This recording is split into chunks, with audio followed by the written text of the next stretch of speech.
1 साल के अंदर मोदी जी प्राइम मिनिस्टर नहीं होंगे। आप मोदी जी को ध्यान से देखिए टीवी पे, Adani Adani Epstein Epstein Epstein Adani. मेरे अंदाजे से मेरा असेसमेंट है 1 साल के अंदर मोदी जी प्राइम मिनिस्टर नहीं होंगे। 1-2 महीने आगे पीछे हो सकता हूं। तो अब क्या हो रहा है, सिस्टम अंदर से ऐसे हिल रहा है।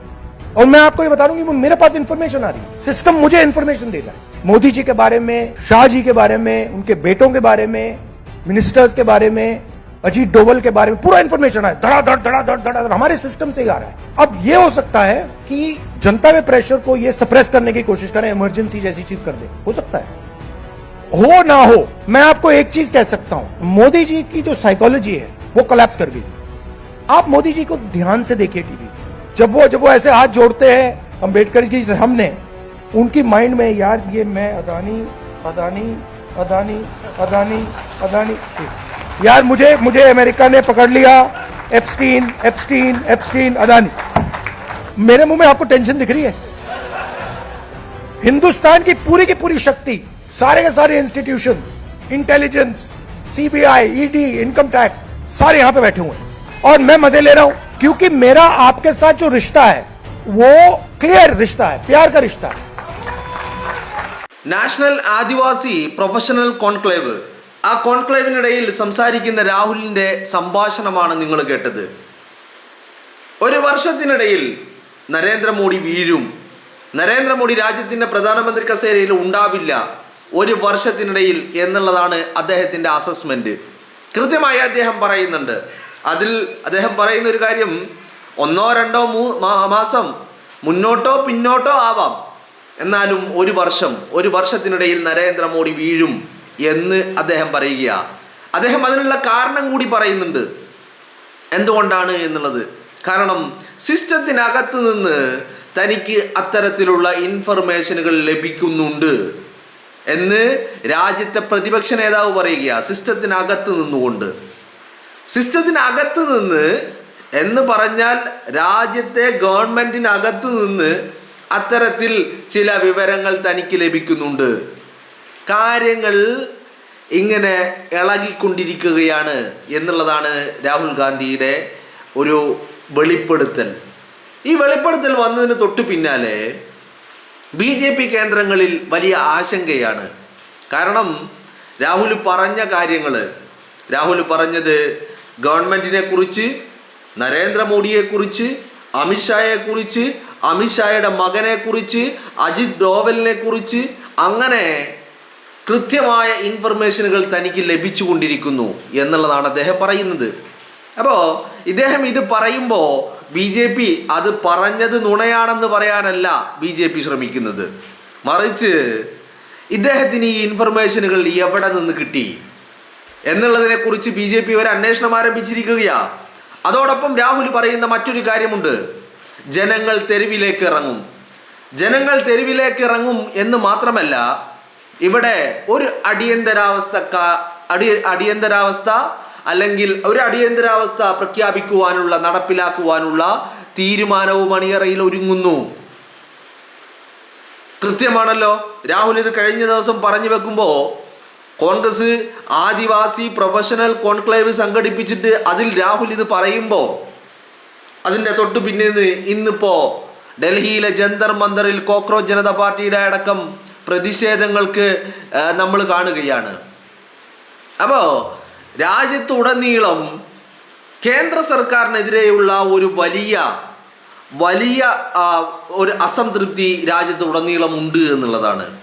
അതിൻ്റെ പ്രധാനപ്പെട്ട കാരണങ്ങൾ, രാജ്യം വലിയ ക്രൈസിസ് അനുഭവിച്ച് നേരിട്ട് കൊണ്ടിരിക്കുകയാണ് അല്ലേ, സാമ്പത്തികപരമായി, വിദ്യാഭ്യാസ മേഖലയിൽ, അതുപോലെ ഇന്ധനക്ഷാമത്തിൻ്റെ ഒരു പ്രതിസന്ധി മറ്റൊരു ഭാഗത്ത്, വിലക്കയറ്റങ്ങൾ മറിച്ചൊരു ഭാഗത്ത് എന്ന് വേണ്ട രാജ്യത്തെ സാധാരണക്കാരനെ ബാധിക്കുന്ന എല്ലാ മേഖലകളിലും വലിയ പ്രതിസന്ധി നേരിട്ടുകൊണ്ടിരിക്കുന്നു. ഈ പ്രതിസന്ധികളെ കുറിച്ചൊന്നും അഡ്രസ്സ് ചെയ്യുവാനോ സൊല്യൂഷൻ കണ്ടെത്തുവാനോ രാജ്യത്ത് ഒരു നീക്കവും നടക്കുന്നില്ല. രാജ്യത്തെ പ്രധാനമന്ത്രി വളരെ കൃത്യമായിട്ട് 2 പേരെ മാത്രമാണ് കേൾക്കുന്നത്. 2 ആളുകളെ, ജനങ്ങളെ കേൾക്കുന്നില്ല, സാധാരണക്കാരായ പൊതുസമൂഹത്തെ കേൾക്കുന്നില്ല. കേൾക്കുന്നത് 2 ആളുകളെയാ. ഒന്ന് അമേരിക്കൻ പ്രസിഡന്റ് ഡൊണാൾഡ് ട്രംപിനെയാണ്, മറ്റൊന്ന് രാജ്യത്തെ കോർപ്പറേറ്റുകളെയാണ്. കോർപ്പറേറ്റുകൾ എന്ന് പറഞ്ഞാൽ എല്ലാവരെയുമില്ല, അതിൽ 1-2 ആളുകളെ മാത്രമാണ് രാജ്യത്തെ പ്രധാനമന്ത്രി കേൾക്കുന്നത് എന്നുള്ളതാണ്. അപ്പോൾ കൃത്യമായിട്ട് രാജ്യം പ്രതിസന്ധി നേരിടുമ്പോഴും ഒരു പ്രശ്നവുമില്ലാതെ, ഒരു പ്രതികരണങ്ങളുമില്ലാതെ, ഒരു സൊല്യൂഷനുമില്ലാതെ രാജ്യം മുന്നോട്ട് കൊണ്ടുപോയിരിക്കുക. ഒരു കാര്യം വ്യക്തമാണ്, രാജ്യത്ത് ഇപ്പൊ നടന്നുകൊണ്ടിരിക്കുന്ന ഈ ഭരണത്തിനെതിരെ എന്ന് പറയാൻ കഴിയില്ല, കാരണം ഭരണമില്ല. ഒരു ഭരണകൂടം അവിടെയുണ്ട്, അതിൻ്റെ ആനുകൂല്യങ്ങളൊക്കെ പറ്റുന്നു എന്നുള്ളതിനപ്പുറം ഒരു ഭരണം രാജ്യത്തില്ല. അപ്പോൾ ഈ ഭരണകൂടത്തിനെതിരെ സിസ്റ്റത്തിനകത്ത് നിന്നുകൊണ്ടുള്ള വലിയ രീതിയിലുള്ള പ്രതിഷേധങ്ങൾ തുടങ്ങിയിട്ടുണ്ട് എന്നുള്ളത് തന്നെയാണ് നമുക്ക് മനസ്സിലാക്കാൻ സാധിക്കുന്നത്. അപ്പോൾ ഇത്തരം രാഹുൽ നടത്തിയത് വെറും പ്രവചനങ്ങൾ മാത്രമല്ല, ഇത് പ്രവചനമല്ല, ഇത് രാജ്യത്തെ സിസ്റ്റത്തിനകത്ത് നിന്ന് രാഹുലിന് ലഭിച്ച ഇൻഫർമേഷൻ്റെ അടിസ്ഥാനത്തിൽ അദ്ദേഹം പറയുന്നതാണ്. കൃത്യമായിട്ടും രാജ്യത്തെ സംവിധാനങ്ങൾ അത്രയും തകർച്ചയിലാണ്, എല്ലാ രീതിയിലും തകർച്ചയിലാണ്. അപ്പോൾ രാഹുലിന് ഇൻഫർമേഷൻ നൽകുന്ന ഈ ഇൻസൈഡർമാർ എന്ന് പറഞ്ഞാൽ സിസ്റ്റത്തിനകത്തുള്ള ആളുകൾ ആരാണ്? അതാണ് BJPയെ ഇപ്പോൾ വലിയ ആശങ്കയിലാക്കുന്ന കാര്യം, സംഘപരിവാറിനെ ആശങ്കയിലാക്കുന്ന കാര്യം ഇത് തന്നെയാണ്. മനസ്സിലായില്ലേ? വളരെ കൃത്യമായിട്ട് ആരാണ് കൂട്ടത്തിൽ നിന്ന്? നിങ്ങളൊരു കാര്യം ആലോചിക്കണം, നരേന്ദ്രമോദിയെക്കുറിച്ച്, അമിത്ഷായെക്കുറിച്ച്, അമിത്ഷായുടെ മകനെക്കുറിച്ച് ഒക്കെ വിവരങ്ങൾ രാഹുലിൻ്റെ കയ്യിലേക്ക് എത്തണമെങ്കിൽ സിസ്റ്റത്തിനകത്ത് നിന്ന് ഒരു കാര്യം രാഹുലിന് പാസ് ചെയ്യുന്നുണ്ട് എന്നുള്ളതാണ്.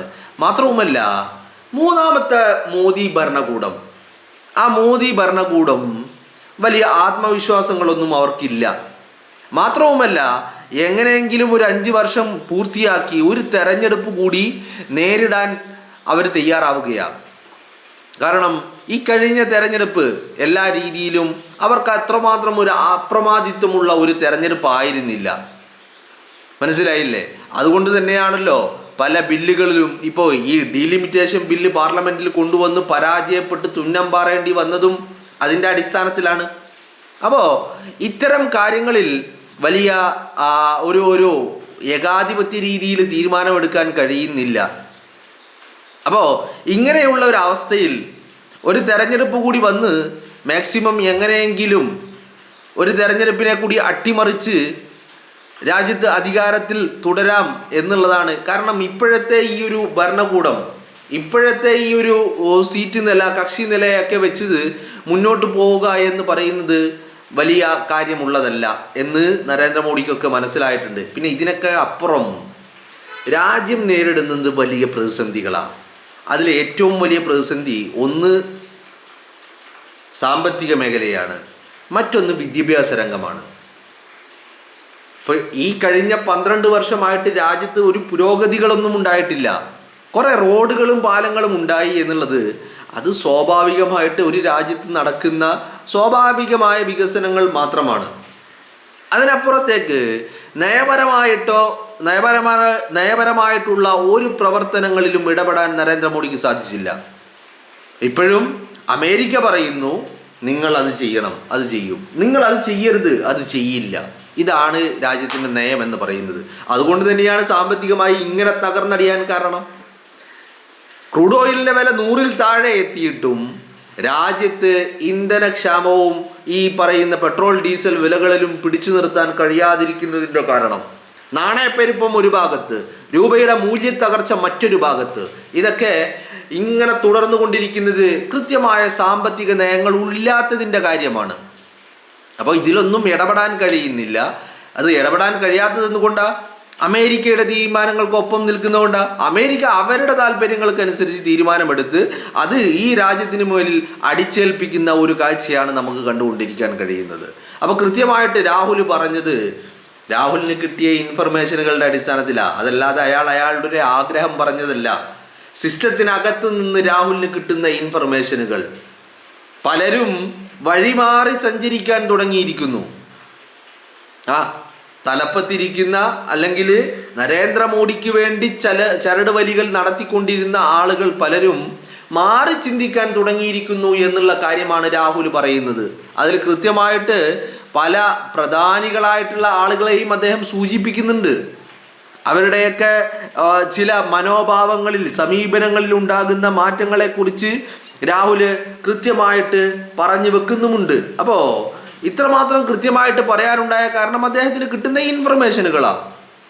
അതിൽ പ്രധാനികൾ പലരുമുണ്ട്. നമ്മളൊക്കെ വലിയ എന്താ പറയേണ്ടത്, ഒരു കൾപ്രിറ്റായിട്ട് കണ്ടുകൊണ്ടിരുന്ന പല ആളുകളും മനോഭാവങ്ങൾ മാറ്റി പല രീതിയിലും മാറാൻ തയ്യാറായിട്ടുണ്ട്.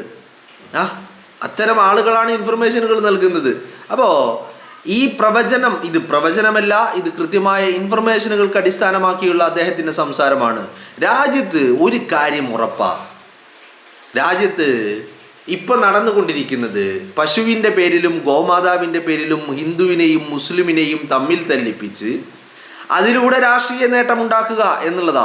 പക്ഷേ ഇതല്ല രാജ്യം ആഗ്രഹിക്കുന്നത് എന്ന് ജനങ്ങൾ മാറി ചിന്തിച്ചു തുടങ്ങിയിട്ടുണ്ട് എന്നുള്ള കാര്യം വളരെ വ്യക്തമായിട്ട് നമുക്ക് മനസ്സിലാവുന്നുണ്ട്. ജനങ്ങൾ മാത്രമല്ല, ഇൻസൈഡേഴ്സ്, സിസ്റ്റത്തിനകത്തുള്ളവർ, അവരും ചിലതൊക്കെ ചിന്തിക്കാൻ തുടങ്ങിയിട്ടുണ്ട് എന്നുള്ളത് വലിയ വലിയ സൂചനകൾ തന്നെയാണ് എന്നുള്ളതാണ്.